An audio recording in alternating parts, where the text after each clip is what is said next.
Hello guys, and welcome to another tutorial video. In this short tutorial video, I'll be showing you how to add Ethereum to Coinbase Wallet.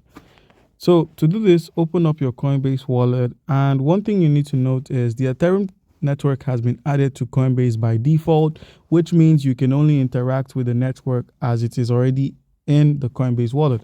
So if you click on the receive option, you'd find that the Ethereum network is here, it's present, and you can receive the tokens via your Ethereum address by either using the QR code to copy your address, or you can copy your Ethereum address directly.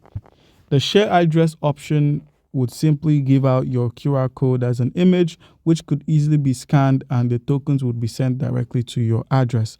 You could also paste your address on any exchange or wallet and receive tokens there immediately. So guys, that's how you can easily add tokens to your Ethereum address. So guys, do comment down below if you have a question concerning how we can go about any of this and you'll be given an answer. Thank you.